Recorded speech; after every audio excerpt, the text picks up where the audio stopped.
Saludos enamorados de los libros, bienvenidos a mi canal. Hoy os traigo la vida de la autora Mary Shelley, considerada la madre de la ciencia ficción.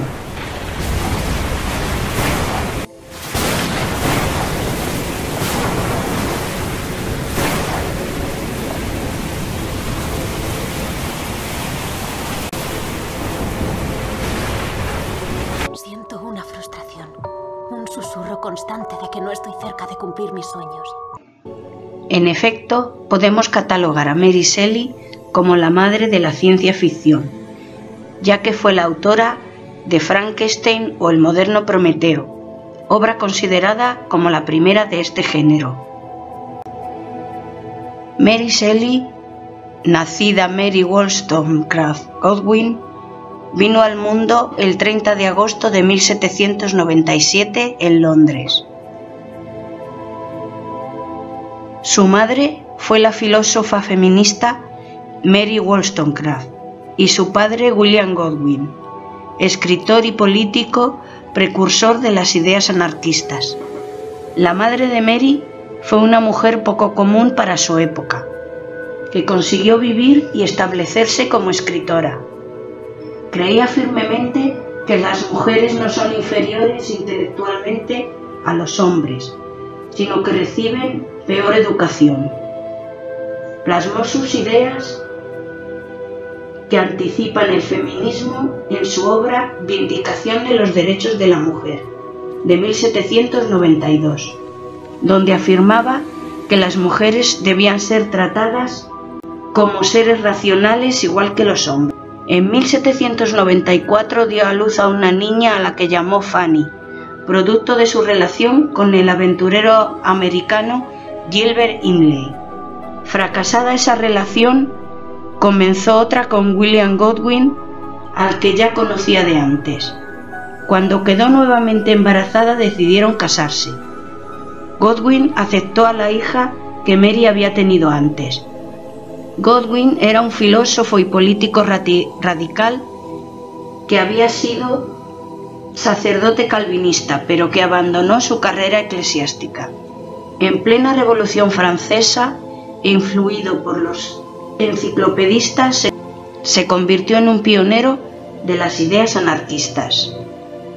Después de casarse, los Godwin se instalaron en Londres, y el 30 de agosto de 1797 Mary dio a luz a su segunda hija, que llevaría su mismo nombre. Lamentablemente hubo complicaciones en el parto, y 11 días después la madre murió tras larga agonía. William quedó devastado, de modo que se quedó solo a cargo de dos niñas, su hija recién nacida y la de su esposa. En 1801 William volvió a casarse, esta vez con su vecina Jane Clermont, una viuda que ya tenía dos hijos. La relación de Mary con su madrastra fue siempre mala, no así con sus hermanastros. Junto a su nueva esposa, William fundó una librería. La educación de Mary fue bastante informal. Tenía acceso a la biblioteca de su padre y pudo leer las obras de su madre, por la que sentía una gran devoción. También tuvo contacto con los numerosos intelectuales de todo tipo que visitaban a su padre. Aunque éste no la educara siguiendo la filosofía de su difunta madre, Mary recibió una educación bastante adelantada para una niña de su época. Las lecturas y el ambiente intelectualmente estimulante tuvieron su efecto, y con solo 10 años Mary compuso un breve poemario que encantó a su padre. Alrededor de 1813 debió de conocer al poeta Percy Shelley.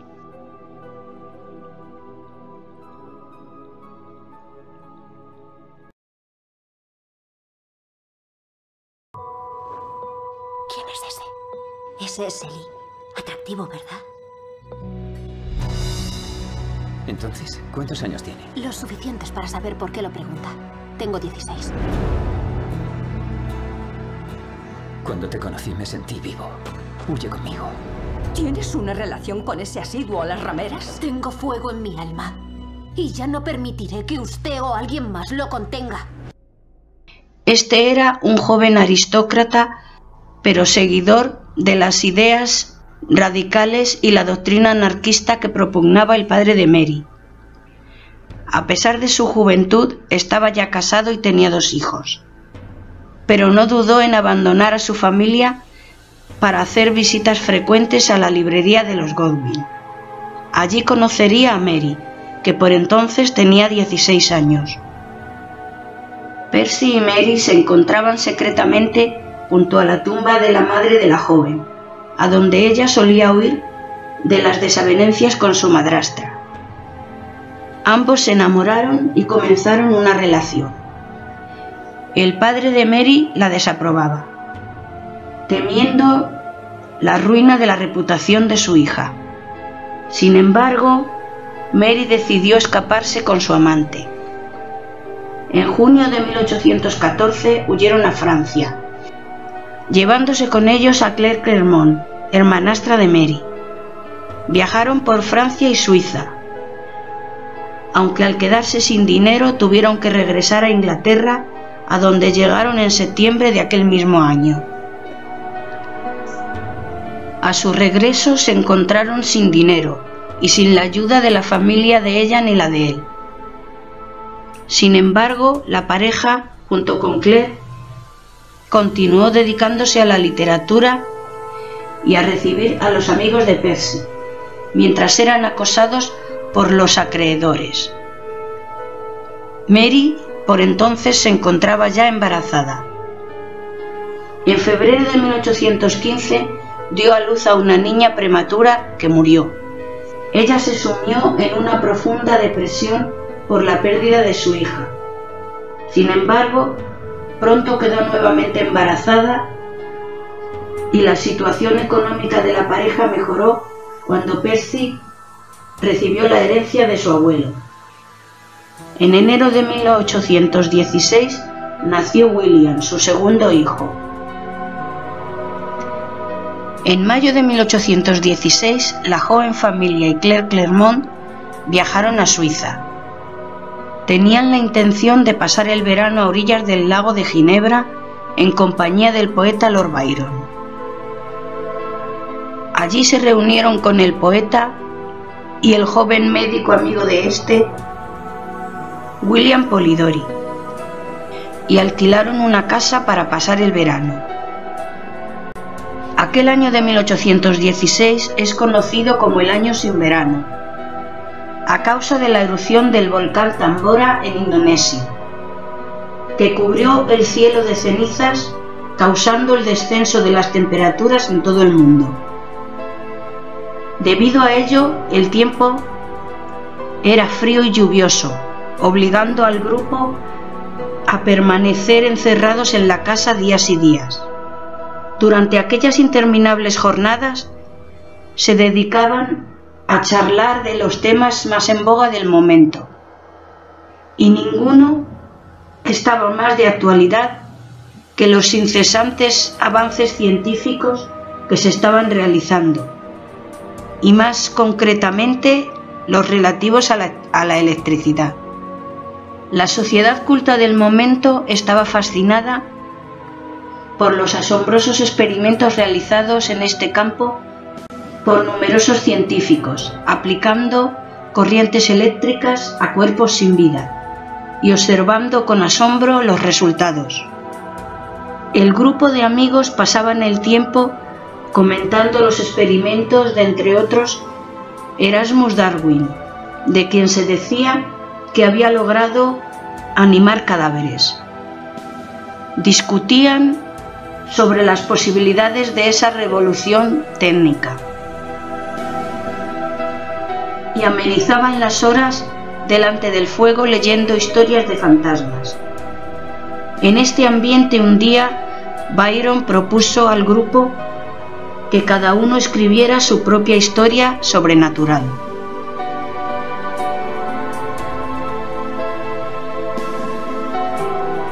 ¿Quién entre ustedes se ha preguntado si los muertos podrían revivir? ¿Es eso realmente posible? ¿La reanimación? Lord Byron nos ha invitado a Ginebra. ¿Le gustaría acompañarme al salón, señorita Godwin? No tengo nada en contra de que seáis amantes. ¿Deseas estar con alguien más? Ya no veo el mundo y sus obras como antes me parecían. Y los hombres me parecen monstruos. Cada uno de nosotros escribirá un cuento de fantasmas. Es un concurso. Una mujer no es suficientemente inteligente para formarse sus propias ideas. Tanto Byron como Shelley, ambos poetas, abandonaron pronto la idea. Sin embargo, Mary se lo tomó como un reto. Y comenzaba a sentirse frustrada porque no se le ocurría nada. Hasta que pocos días después, durante una noche de tormenta, tuvo una pesadilla que sería la inspiración para su fabulosa historia. Durante aquellas vacaciones en Suiza, Mary había empezado a hacerse llamar señora Shelley, pero no sería hasta diciembre de aquel mismo año, tras la muerte de la esposa de Percy, cuando ambos contrajeron matrimonio. Al regreso de Suiza, ella se hallaba nuevamente embarazada. Tras su boda, se instalaron en Bath, y allí, en septiembre de 1817, Mary dio a luz a su hija Clara. Durante todo este tiempo, ella había estado terminando su novela Frankenstein o el moderno Prometeo, que se publicó en enero de 1818 anónimamente. El público y los críticos asumieron que Percy era el autor, ya que él había hecho el prólogo.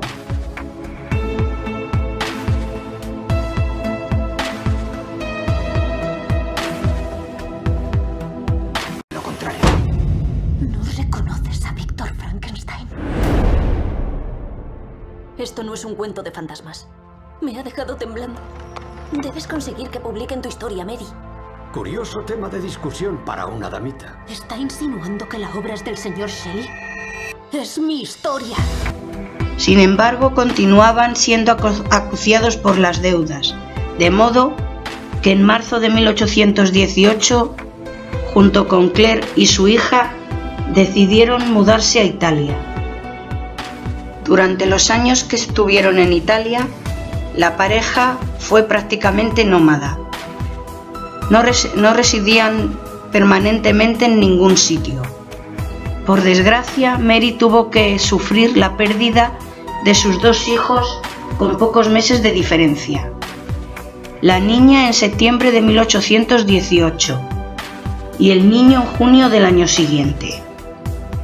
El dolor de estas pérdidas destrozó a Mary y la distanció de su marido, haciendo que se refugiara en la escritura, aunque al fin se reconciliaron y en noviembre de ese año nació su hijo Percy Florence. Sus años en Italia estuvieron repletos de actividades intelectuales y creativas. Él componía sus poemas y ella escribió la novela autobiográfica Matilda, además de otras históricas y obras de teatro. Esos años fueron fructíferos para la pareja en cuanto a sus obras literarias. Ambos se dedicaron muy activamente a su obra. Además, tuvieron la ocasión de conocer y alternar con numerosas personalidades del mundo intelectual. En el verano de 1822, Mary, nuevamente embarazada, se mudó con Percy, Claire y algunos amigos a una villa aislada en la costa, cerca de San Terenzo, en la bahía de Lerici.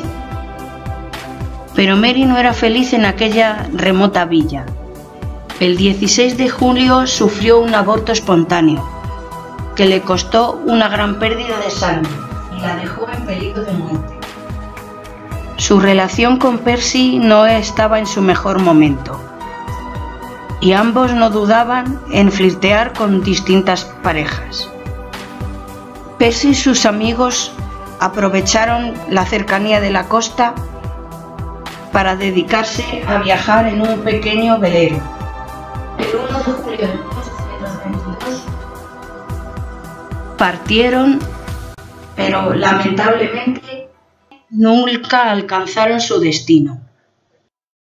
Hubo una tormenta en alta mar, y 10 días después de la tormenta, sus cuerpos aparecieron en la costa. Tras la muerte de su esposo, Mary permaneció un año más en Italia, viviendo con unos amigos en Génova. Decidió dedicarse completamente a su obra literaria y a su hijo superviviente. Sin embargo, su situación económica siguió siendo mala y se vio forzada a regresar a Inglaterra, donde tuvo que acogerse a la buena voluntad de su suegro. Tras su regreso a Inglaterra, se dedicó completamente al bienestar de su hijo y a sus trabajos literarios. Hacia 1824 trabajó en su novela El último hombre, que se publicaría en 1826. Una novela de ciencia ficción apocalíptica. Nunca dejó de preocuparse, recopilar y reeditar la obra de su esposo, así como las memorias de Lord Byron. Entre 1827 y 1840 trabajó como editora y escritora. Escribió diversas novelas y colaboró en publicaciones científicas y literarias.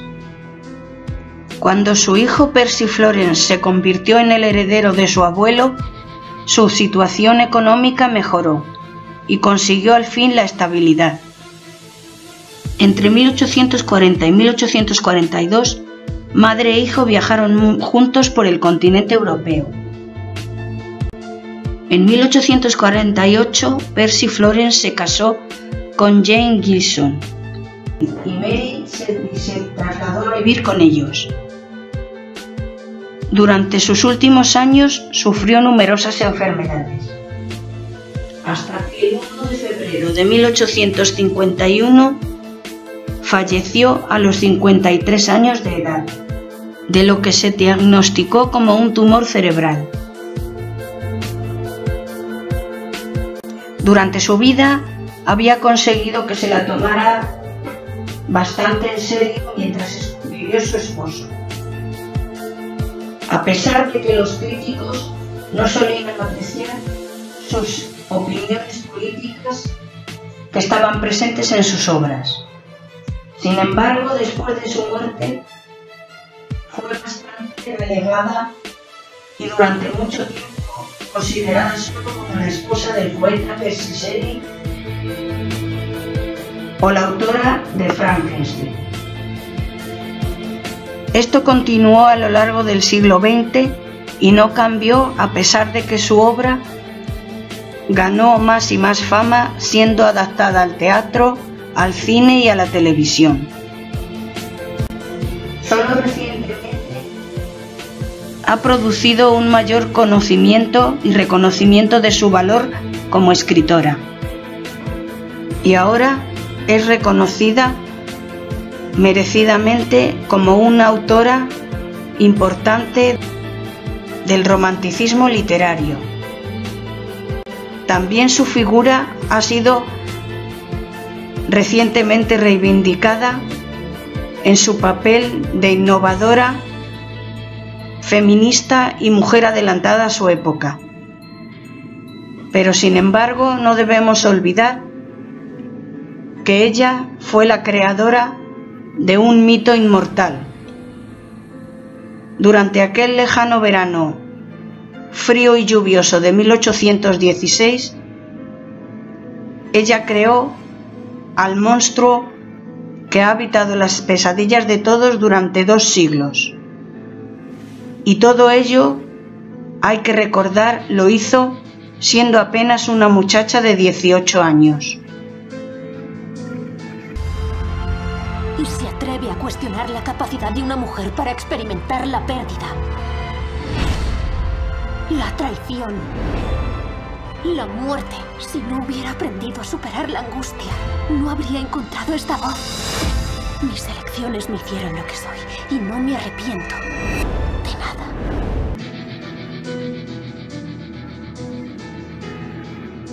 Así hemos llegado al final de la fascinante vida de esta mujer que tanto tiempo ha sido una desconocida. Si el vídeo te ha parecido interesante, dale un like y compártelo con tus amigos. También puedes suscribirte a mi canal para más vídeos como este. Sin más, me despido hasta el próximo vídeo.